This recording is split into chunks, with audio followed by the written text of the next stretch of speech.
¿Cómo se convierte una derrota humillante en el inicio de un imperio? ¿Cómo se crea un soldado que será invencible durante 150 años? Hoy, en Nexo Hispano, la historia del genio militar que lo cambió todo. Viajamos a Italia para conocer al hombre que inventó la guerra moderna y forjó el arma más letal de su tiempo, los tercios. Hoy, la leyenda de Gonzalo Fernández de Córdoba, el gran capitán. Esta es la historia de un hombre que, en el amanecer de la Edad Moderna, cambió las reglas de la guerra para siempre. Hoy no hablamos de un soldado, hablamos de un arquitecto militar. Del hombre que enseñó a Europa cómo luchar durante los siguientes 150 años. Para entender a este hombre, viajemos al final del siglo XV. Los reyes católicos acaban de unificar España tras la Guerra de Granada. Pero el tablero de juego se ha hecho más grande. Francia, la gran superpotencia del momento, invade Italia para reclamar el reino de Nápoles. España, con intereses directos en ese reino, pues pertenecía a la corona de Aragón, debe responder. Y para esta misión, los reyes eligen a un noble cordobés que se había fogueado en la Reconquista, Gonzalo Fernández de Córdoba. Pero la guerra que le esperaba en Italia no tenía nada que ver con lo que conocía. En 1495, en la batalla de Seminara, el ejército español recibe un bautismo de fuego. Y es una catástrofe. Nuestra caballería ligera se estrella contra el muro de acero de la caballería pesada francesa. Nuestra infantería, valiente pero desorganizada, es arrollada por la carga de los piqueros suizos. Es una derrota total. Y aquí, en el fracaso, es donde nace la leyenda. Un general mediocre se habría lamentado. Un buen general habría pedido refuerzos, pero un genio aprende. El gran capitán entendió esa misma tarde que las tácticas medievales habían muerto. Para ganar no podía copiar lo que había funcionado en Granada, tenía que inventar algo nuevo. Se retiró con los restos de su ejército a la montañosa región de Calabria. Y allí, durante más de un año, puso en práctica la lección. Descartó la batalla campal que sabía que perdería e inventó una nueva forma de combatir. Primero, movilidad extrema. Usó el terreno difícil a su favor.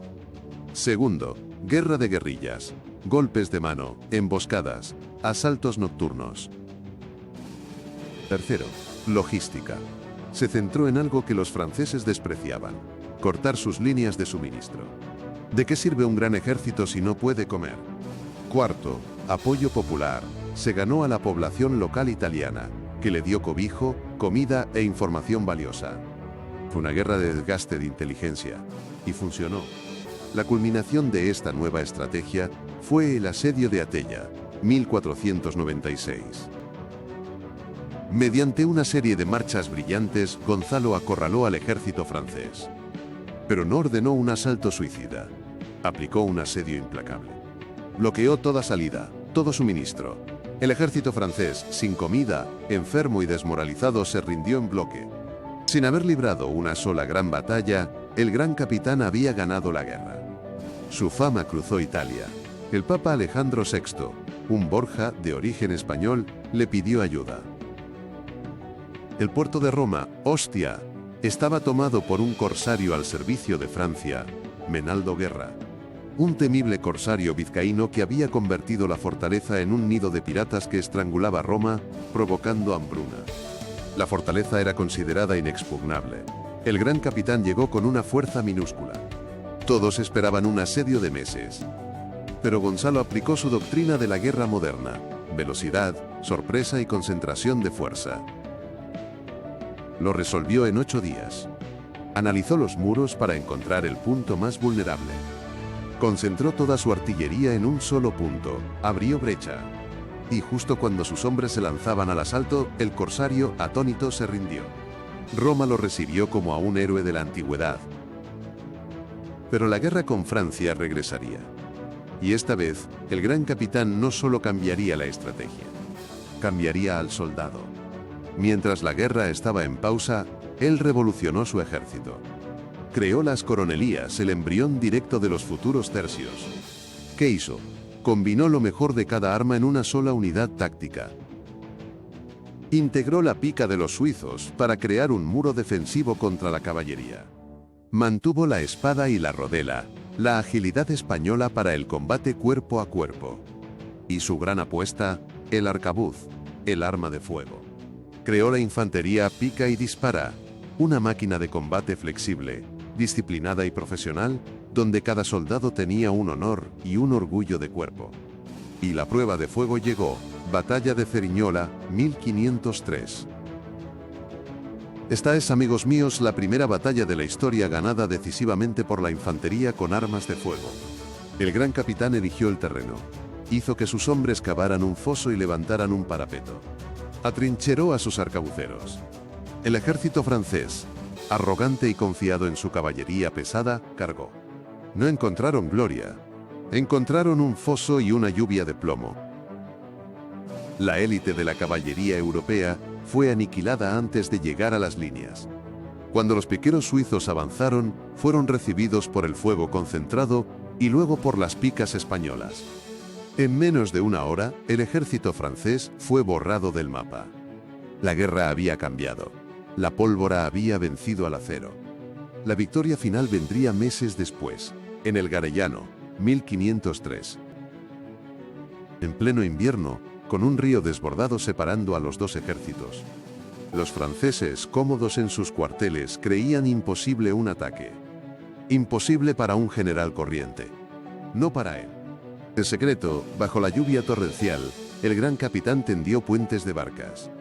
Cruzó el río en plena noche y cayó sobre el campamento francés al amanecer. Fue una desbandada total. La victoria fue absoluta. El reino de Nápoles sería español durante los siguientes 2 siglos. Gonzalo Fernández de Córdoba no solo ganó guerras, forjó la herramienta que permitiría a España ser la potencia hegemónica, el tercio.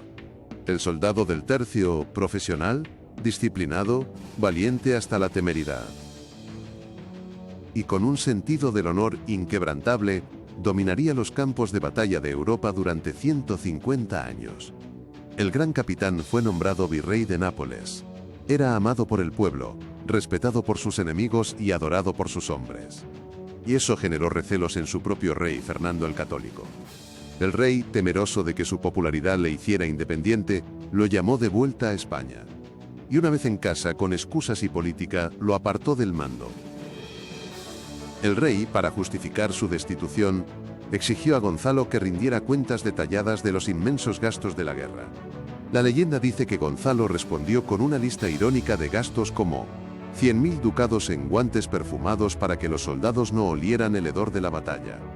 Más allá de la anécdota, las cuentas fueron la excusa política perfecta para investigarlo y apartarlo.